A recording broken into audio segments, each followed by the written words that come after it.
നമസ്കാരം. നിമിഷപ്രിയയുടെ ശിക്ഷ റദ്ദാക്കി എന്ന് പറഞ്ഞ് 2 ദിവസമായിട്ട് നിങ്ങൾ വാർത്തകൾ കാണുന്നുണ്ട്.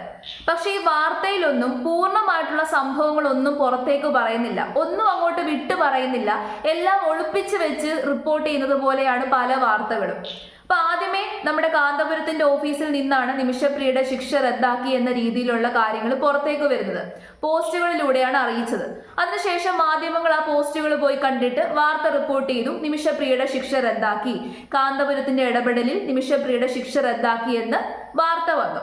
ആ വാർത്ത വന്നതിന് പുറമെ കേന്ദ്ര സർക്കാർ ആ വാർത്ത പൂർണ്ണമായിട്ട് നിഷേധിച്ചു. അങ്ങനെ ഒരു സംഭവമേ ഉണ്ടായിട്ടില്ലെന്നാണ് കേന്ദ്ര സർക്കാർ പറയുന്നത്. കേന്ദ്ര സർക്കാർ നിഷേധിച്ചതോടുകൂടിയിട്ട് ഉടനെ മാധ്യമങ്ങൾ പിന്നെ റിപ്പോർട്ട് ചെയ്തു, കാന്തപുരം എല്ലാം പിൻവലിച്ചു, ഇട്ട പോസ്റ്റുകളെല്ലാം പിൻവലിച്ചു എന്ന് വാർത്ത റിപ്പോർട്ട് ചെയ്തു. എന്നാൽ ഈ ഇട്ട പോസ്റ്റുകൾ പിൻവലിച്ചു എന്ന് പറയുന്ന കാര്യം തെറ്റാണ്. അത് വെറും മാധ്യമ സൃഷ്ടി മാത്രമാണ്. ഇതെല്ലാം കഴിഞ്ഞപ്പോൾ കാന്തപുരം തന്നെ ഡയറക്റ്റ് ആയിട്ട് പ്രതികരിച്ചിട്ടുണ്ട്. അദ്ദേഹം പറയുന്നു, ഞാൻ പറഞ്ഞ വാക്യം പിന്നോട്ടില്ല, ഇങ്ങനൊരു സംഭവം ഉണ്ടായിട്ടുണ്ട്, ഈ പറഞ്ഞതെല്ലാം സത്യമാണ്, ശിക്ഷ റദ്ദാക്കി, യമനിൽ നടന്ന ഒരു ചർച്ചയിലാണ് ശിക്ഷ റദ്ദാക്കിയത് എന്ന് അദ്ദേഹം ഉറപ്പിച്ച് മാധ്യമങ്ങളോട് പറയുന്നുണ്ട്. അപ്പോൾ പബ്ലിക്കായിട്ട് അദ്ദേഹം ഉറപ്പിച്ച് പറയുമ്പോൾ അത് ശരിയാകാനല്ലേ സാധ്യത. പക്ഷേ ഈ കാര്യം മനഃപൂർവ്വം ആരൊക്കെയോ ചേർന്ന് മറച്ചു വെക്കുന്നു. പൂർണ്ണമായിട്ട് അവിടെ എന്താണ് നടന്നത് എന്ന് ആരും അങ്ങോട്ട് തുറന്നു പറയുന്നില്ല, എല്ലാവരും മറച്ചു വെക്കുകയാണ്. അങ്ങനെ നിങ്ങൾക്ക് തോന്നിയിട്ടുണ്ടെന്നുണ്ടെങ്കിൽ അത് വെറും സംശയമല്ല, സത്യമാണ്. എന്തൊക്കെയോ ആരൊക്കെയോ ചേർന്ന് മറച്ചു വെക്കുന്നുണ്ട്. അവരുടെ വ്യക്തി താല്പര്യങ്ങൾ സംരക്ഷിക്കാനും അവരുടെ സെൽഫിഷ്നെസ്സിന് വേണ്ടിയിട്ടാണ് ഇത് മറച്ചു വെച്ചേക്കുന്നത്. പക്ഷേ കാന്തപുരത്തിന്റെ ഇടപെടൽ ഇതിനകത്ത് ഉണ്ടായിട്ടുണ്ട്. അദ്ദേഹം ചുമ്മാ വന്ന് കള്ളം പറയേണ്ട കാര്യമൊന്നുമില്ലല്ലോ. അദ്ദേഹത്തിന് ഉറപ്പില്ലാത്ത ഒരു കാര്യത്തെ പറ്റിയിട്ട് ഇത്രയും പബ്ലിക്കിന് മുമ്പിൽ വിളിച്ചു പറയേണ്ട കാര്യം അദ്ദേഹത്തിനുണ്ടോ? ഇല്ല, അദ്ദേഹത്തിനില്ല.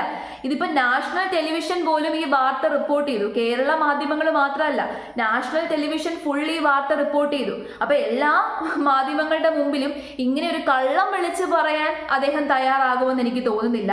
അപ്പൊ ഒരുപക്ഷെ എന്തൊക്കെയോ അവിടെ സംഭവിച്ചിട്ടുണ്ട്. നമ്മളോട് ഇത് തുറന്നു പറയുന്നില്ല, അല്ലെങ്കിൽ തുറന്നു പറയാൻ പലരും മടിക്കുന്നു. കാരണം തുറന്നു പറഞ്ഞു കഴിഞ്ഞാൽ കാന്തപുരത്തിന് എല്ലാ ക്രെഡിറ്റും പോവും. കാന്തപുരത്തിന് ക്രെഡിറ്റ് പോയി കഴിഞ്ഞാൽ അവരെന്ത് ചെയ്യും? അപ്പൊ 2-3 ദിവസങ്ങൾക്ക് ശേഷം ഉറപ്പായിട്ടും ഇങ്ങനൊരു സംഭവം ഉണ്ടായി എന്ന് പറഞ്ഞ് പലരും രംഗത്ത് വരാനുള്ള സാധ്യതയുണ്ട്. അപ്പോൾ ഇതുമായിട്ട് ബന്ധപ്പെട്ടിട്ടുള്ള 1-2 വാർത്തകൾ നമുക്കൊന്ന് കേട്ടു നോക്കാം. നിമിഷപ്രിയയുടെ ഈ റദ്ദ് ചെയ്യുന്നതുമായി ബന്ധപ്പെട്ട് പലതരത്തിലുള്ള വിവരങ്ങൾ ഈ കഴിഞ്ഞ ദിവസങ്ങളിലൊക്കെ പുറത്തേക്ക് വന്നു. എന്തായാലും കാന്തപുരം AP അബൂബക്കർ മുസല്യാർ തന്റെ നിലപാടിൽ ഉറച്ചു നിൽക്കുകയാണ്. ഈ റദ്ദ് ചെയ്തിട്ടുണ്ട് എന്ന് തന്നെയാണ് പറയുന്നത്. കഴിഞ്ഞ ദിവസം സനായിൽ നടന്ന ഉന്നതതല യോഗമാണ് റദ്ദ് ചെയ്യാൻ തീരുമാനമെടുത്തതെന്നും കാന്തപുരം ഒരു ഇംഗ്ലീഷ് മാധ്യമത്തിന് നൽകിയ അഭിമുഖത്തിൽ പറയുന്നുണ്ട്. എന്നാൽ അതിനിടെ നിമിഷപ്രിയയുടെ നീട്ടാൻ കാരണം തന്റെ ഇടപെടലാണ് എന്നുള്ള അവകാശവാദവുമായി ഗ്ലോബൽ പീസ് ഇനിഷ്യേറ്റീവ് സ്ഥാപകൻ കെ പോൾ രംഗത്തെത്തുന്നത് നമ്മൾ കണ്ടു. കൂടുതൽ വിവരങ്ങളുമായി PL കിരൺ ഉണ്ട്. PL കിരൺ, ഇത്തരത്തിൽ പലതരത്തിലുള്ള വാർത്തകൾ, അതായത് ഇങ്ങനെ എന്ന് കാന്തപുരം പറയുമ്പോൾ അങ്ങനെയല്ല സംഭവിച്ചിരിക്കുന്നതെന്ന് മറുവിഭാഗം പറയുന്നു. തലാലിന്റെ കുടുംബത്തിന്റേതായി വന്ന മറുപടികൾ മറ്റൊന്നാണ്. ഇപ്പോൾ ഇതിൽ അവകാശവാദങ്ങൾ, ഇതിന്റെ ക്രെഡിറ്റുമായി പലരും മുന്നോട്ട് വരുന്ന സാഹചര്യങ്ങളുണ്ട്. യഥാർത്ഥത്തിൽ എന്താണ് സംഭവിച്ചുകൊണ്ടിരിക്കുന്നത് എന്ന കാര്യത്തിൽ ഒരു വ്യക്തതയുണ്ട്. റദ്ദാക്കിയത് സനയിൽ നടന്ന ഉന്നതതല യോഗത്തിലെന്ന കാന്തപുരം AP അബൂബക്കർ മുസ്ലിയാർ വിവരം യമനി പ്രതിനിധികൾ അറിയിച്ചു. ഷെയ്ഖ് ഹബീബ് ഉമർ ഹബീബിന്റെ ഇടപെടലാണ് കുടുംബവുമായി സംസാരിക്കാൻ അവസരമൊരുങ്ങിയത്. ഇതുമായി ബന്ധപ്പെട്ട എല്ലാ നടപടികളും പ്രധാനമന്ത്രിയുടെയും വിദേശകാര്യമന്ത്രിയുടെയും ഓഫീസിനെ അറിയിച്ചിരുന്നുവെന്നും കാന്തപുരം AP അബൂബക്കർ മുസ്ലിയാർ ഓൺലൈൻ പോർട്ടലിൽ നൽകിയ അഭിമുഖത്തിൽ പറഞ്ഞു. ഇപ്പൊ ക്രെഡിറ്റ് ഏറ്റെടുക്കാൻ വേണ്ടി പുതിയ ഒരാളും കൂടി രംഗത്ത് വന്നിട്ടുണ്ട്. പോൾ എന്ന് പറയുന്ന ഒരുത്തരാണ് രംഗത്ത് വന്നേക്കുന്നത്. സത്യത്തില് ഈ ക്രെഡിറ്റിന് വേണ്ടിയിട്ട് അങ്ങോട്ടും ഇങ്ങോട്ടും യുദ്ധം നടക്കുന്ന ഒരു സമയമാണ്. പക്ഷേ ഇതിനകത്ത് ശരിയായിട്ട് പ്രവർത്തിച്ചത് കാന്തപുരമാണ്. അദ്ദേഹത്തിന്റെ ഇടപെടൽ മൂലമാണ് ഇത്രയൊക്കെ സാധ്യമായത്. പക്ഷെ ആരും തുറന്നു പറയാൻ തയ്യാറല്ല, തുറന്നു പറയാൻ മടിക്കുകയാണ്. അതാണ് ഞാൻ പറഞ്ഞത്, നമ്മുടെ സമൂഹം ഇങ്ങനെയാണ്, നന്ദിയില്ലാത്ത ആൾക്കാരാണ്. ആരിടപെട്ടാലും അവരുടെ ജാതിയും മതവും നോക്കി മാത്രമാണ് അവരെ വിലയിരുത്തിക്കൊണ്ടിരിക്കുന്നത്. എല്ലാ വ്യക്തികളും ഇപ്പൊ അങ്ങനെയാണ്. ഇപ്പം രാഷ്ട്രീയമാണ് ഈ മതത്തെ ഇത്രയധികം തീവ്രമായിട്ട് നമ്മളുടെ മുമ്പിലേക്ക് അവതരിപ്പിച്ചുകൊണ്ടിരിക്കുന്നത്. കാരണം രാഷ്ട്രീയം ഇത്രയും ഹോൾഡ് ഇല്ലായിരുന്ന സമയത്ത് മതത്തിന് ഇത്രയും വലിയ പ്രശ്നങ്ങളൊന്നും ഉണ്ടായിരുന്നില്ല. മതം പറഞ്ഞിട്ടുള്ള ഈ പ്രശ്നങ്ങളൊന്നും ഇത്രയധികം നമ്മുടെ സൊസൈറ്റിയിൽ ഉണ്ടായിരുന്നില്ല എന്നുള്ളതാണ് യാഥാർത്ഥ്യം. ഇപ്പോൾ രാഷ്ട്രീയക്കാരാണ് ഈ മതത്തെ ബൂസ്റ്റപ്പ് ചെയ്യുന്നത്. എന്തൊരു കാര്യം തുറന്നു പറയണമെങ്കിലും സമ്മതിക്കണമെങ്കിലും ഒരു വ്യക്തിയെ അംഗീകരിക്കണമെന്നുണ്ടെങ്കിലും മതം നോക്കി മാത്രമേ അംഗീകരിക്കത്തുള്ളൂ. എന്തിനാ? നമ്മളെല്ലാവരും മനുഷ്യരല്ലേ? ആ ഒരു രീതിയിൽ എന്താണ് ആൾക്കാർ കൺസിഡർ ചെയ്യാത്തതെന്നാണ് ഞാൻ ആലോചിക്കുന്നത്. എല്ലാ മതവിഭാഗങ്ങളുടെ ഇടയിൽ ചില ആൾക്കാരുണ്ട്, ചില പുഴുക്കുത്തുകളുണ്ട്. ഈ പുഴുക്കുത്തുകൾ മറ്റുള്ളവരെ വിലയിരുത്തുന്നത് മതം നോക്കി മാത്രമാണ്. ഒരാളുടെ പേര് പറയുമ്പോൾ തന്നെ അറിയാമല്ലോ അയാളുടെ മതം ഏതാണെന്നുള്ളത്. അത് നോക്കി വിലയിരുത്തിയതിനു ശേഷം മാത്രമേ മനുഷ്യനായിട്ട് പോലും പലരെയും പരിഗണിക്കത്തുള്ളൂ. അങ്ങനെ ഒരു അവസ്ഥയിലേക്ക് മാറിക്കൊണ്ടിരിക്കുകയാണ് ഈ സൊസൈറ്റി. ഇനി കുറേ വർഷങ്ങൾ കഴിയേണ്ടി വരും. ഞാൻ വിചാരിച്ചത് നമ്മൾ ഈ സൊസൈറ്റി മോഡേൺ ആവുകയാണല്ലോ, സയൻസ് കുറച്ചും കൂടി പുരോഗമിച്ചു, എല്ലാ കാര്യത്തിലും പുരോഗമനം വന്നുകൊണ്ടിരിക്കുകയാണ്. അപ്പോൾ മോഡേൺ ആവുന്നതോട് കൂടിയിട്ട് ഈ മതം പറഞ്ഞുള്ള വഴക്കുകളും പ്രശ്നങ്ങളും ഒക്കെ നമ്മുടെ സൊസൈറ്റിയിൽ നിന്ന് പോകുമെന്നാണ് കരുതിയിരുന്നത്. പക്ഷേ അതിനുള്ള സാധ്യത വളരെ വിരളമാണ്. എനിക്കൊന്ന് കോവിഡ് വന്നതിന് ശേഷമുള്ള ഈ 5-6 വർഷം, ഈ 5-6 വർഷങ്ങൾ കൊണ്ട് മതം പറഞ്ഞിട്ടുള്ള വഴക്കുകളും പ്രശ്നങ്ങളും അങ്ങ് കൂടിക്കൊണ്ടിരിക്കുകയാണ്. അത് എൻ്റെ വേൾഡിലും ഉണ്ട്, നമ്മുടെ രാജ്യത്ത് മാത്രമല്ല, എൻ്റെ വേൾഡിലും മതം പറഞ്ഞുകൊണ്ടുള്ള പ്രശ്നങ്ങളും മതത്തിൻ്റെ പേര് പറഞ്ഞിട്ടുള്ള ജഡ്ജ്മെൻറ്റും കൂടിക്കൊണ്ടിരിക്കുകയാണ്. അദ്ദേഹത്തിന്റെ മതം ഇതായതുകൊണ്ടും അദ്ദേഹം ഇങ്ങനെ ഒരാളായതുകൊണ്ടും അദ്ദേഹത്തെ അംഗീകരിക്കാൻ പലരും മടിക്കുന്നു. അംഗീകരിച്ചു കഴിഞ്ഞാൽ ക്രെഡിറ്റ് മുഴുവൻ അദ്ദേഹത്തിന് പോകുമല്ലോ. പക്ഷേ അദ്ദേഹത്തിന്റെ ഇടപെടൽ എന്തുകൊണ്ടാണ് വില കുറച്ച് കാണുന്നത്? ഫെഡറൽ എന്ന് പറയുന്ന ഒരു മാധ്യമമുണ്ട്, ഒരു ഇംഗ്ലീഷ് മാധ്യമമാണ്. ആ മാധ്യമത്തിന് അദ്ദേഹം ഇന്റർവ്യൂ കൊടുത്തു.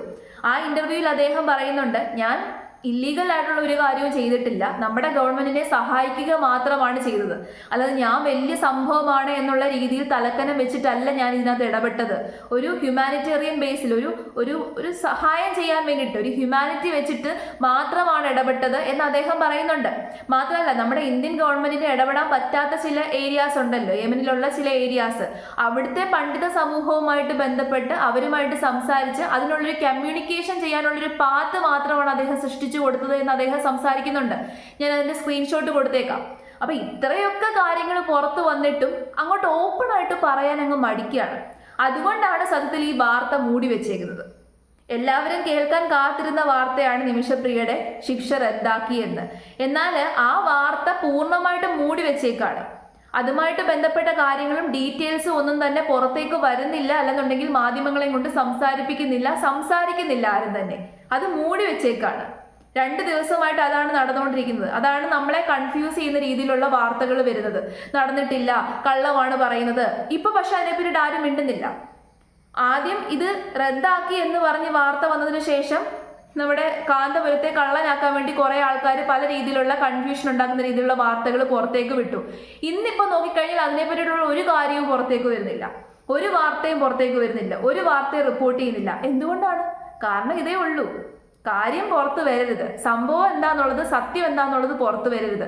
മാത്രമല്ല, നിമിഷപ്രിയ ആക്ഷൻ കൗൺസിലുള്ള സുഭാഷ് ചന്ദ്രൻ എന്ന് പറയുന്ന അദ്ദേഹം കാന്തപുരത്തിനോട് നന്ദി പറഞ്ഞിട്ടുള്ള വാർത്തകളുണ്ട്. ഞാൻ ആ വാർത്തയിൽ ഒരെണ്ണം കൂടി കാണിച്ചു തരാം. ആക്ഷൻ കൗൺസിൽ പൂർണ്ണമായും കാന്തപുരത്തിനെ ആശ്രയിച്ച് തന്നെയാണോ മുന്നോട്ട് പോകുന്നത്? ഇപ്പോൾ നിലവിൽ ഞങ്ങൾ കാന്തപുരവുമായി ചേർന്നുകൊണ്ടാണ് ഈ പ്രവർത്തനങ്ങൾ കോർഡിനേറ്റ് ചെയ്യുന്നത്. കാരണം അദ്ദേഹത്തിന്റെ അവിടെയുള്ള ബന്ധങ്ങൾ ഉപയോഗപ്പെടുത്തിക്കൊണ്ടാണ് ഞങ്ങൾക്ക് ഇതിനകത്ത് ഇടക്കാല ഉത്തരവ് റദ്ദ് ചെയ്തുകൊണ്ട് താൽക്കാലികമായി നിർത്തിവെച്ചുകൊണ്ടുള്ള ഉത്തരവ് ലഭിച്ചത്.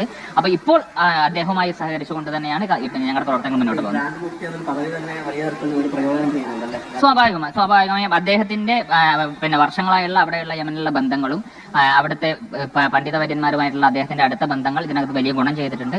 ആ ഗുണപരമായിട്ടുള്ള തീരുമാനം അദ്ദേഹത്തിന്റെ ബന്ധങ്ങൾ തന്നെയാണ് ഇതിനകത്തൊരു പോസിറ്റീവായി ഇപ്പൊ വന്നു ഭവിച്ചിട്ടുള്ളത്. 2-3 ദിവസം കഴിഞ്ഞ് നിങ്ങൾ ഇങ്ങനെ ശ്രദ്ധിച്ചിരുന്നോണം, ഒരു 5-6 ദിവസം കഴിഞ്ഞ് ഈ സംഭവത്തിന്റെ എല്ലാം പോഹയൊന്ന് കെട്ടടങ്ങുമല്ലോ. അങ്ങനെ കെട്ടടങ്ങിയതിന് ശേഷം ഒഫീഷ്യൽ ആയിട്ടുള്ളൊരു അനൗൺസ്മെന്റ് വരും. ഇങ്ങനെ ഒരു സംഭവം ഉണ്ടായിട്ടുണ്ടെന്നുണ്ടെങ്കിൽ ഒഫീഷ്യൽ ആയിട്ടുള്ള ഒരു അനൗൺസ്മെന്റ് വരുമല്ലോ. അത് വന്നതിന് ശേഷം ഒരു വാർത്ത നിങ്ങൾക്ക് കേൾക്കാൻ സാധിക്കും. നിമിഷപ്രിയയുടെ ഇത് റദ്ദാക്കി. ആരിടപെട്ട് റദ്ദാക്കി? ബന്ധപ്പെട്ട അധികാരികൾ ഇടപെട്ട് റദ്ദാക്കി എന്നുള്ള രീതിയിൽ വാർത്ത വരും. അല്ലെന്നുണ്ടെങ്കിൽ നിങ്ങൾ കണ്ടോ, അങ്ങനത്തെ വാർത്ത പുറത്തേക്ക് വരും. അതിന് വേണ്ടിയിട്ടാണ് ഇപ്പൊ ഈ ഒരു കാര്യം എല്ലാം ഹൈഡ് ചെയ്ത് ഒളിപ്പിച്ചു വെച്ചേക്കുന്നത്. നമ്മുടെ കാന്തപുരത്തിന്റെ പേര് പുറത്തേക്ക് വരരുത്. ഇപ്പൊ ഞാൻ ഈ വാർത്തയൊക്കെ സംസാരിക്കുമ്പോൾ, ഈ കാര്യമൊക്കെ പറയുമ്പോൾ കുറെ ആൾക്കാർ എന്നെ കളിയാക്കാൻ ഞാൻ എന്തോ വലിയ സുഡാപ്പിയാണ് എന്ന് പറയാൻ വേണ്ടിയിട്ട് വരും. പേരുകളൊക്കെ പലതും നമുക്ക് വീഴും. പക്ഷെ നല്ല കാര്യങ്ങൾ സമൂഹത്തിൽ നടക്കുന്നത് കണ്ടു കഴിഞ്ഞാൽ അത് ഓപ്പണായിട്ട് തുറന്നു പറയുന്നതിൽ ഒരു തെറ്റുമില്ല.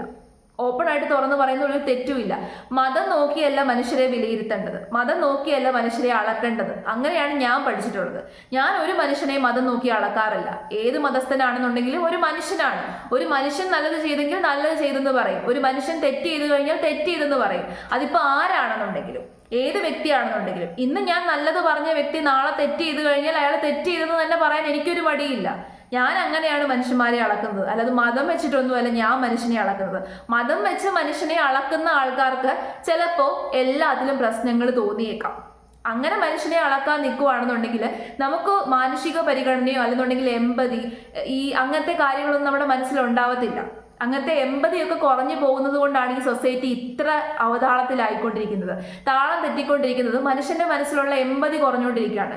മനുഷ്യന്റെ മനസ്സിൽ ഇപ്പോൾ സഹതാപമൊക്കെ ഉണ്ടാവണമെന്നുണ്ടെങ്കിൽ മതം നോക്കണം. മതം നോക്കി രാഷ്ട്രീയം നോക്കി മാത്രമേ നമുക്ക് ഒരാളോട് സഹതാപം പോലും തോന്നത്തുള്ളൂ. എന്ത് ചെയ്യാനാണ്?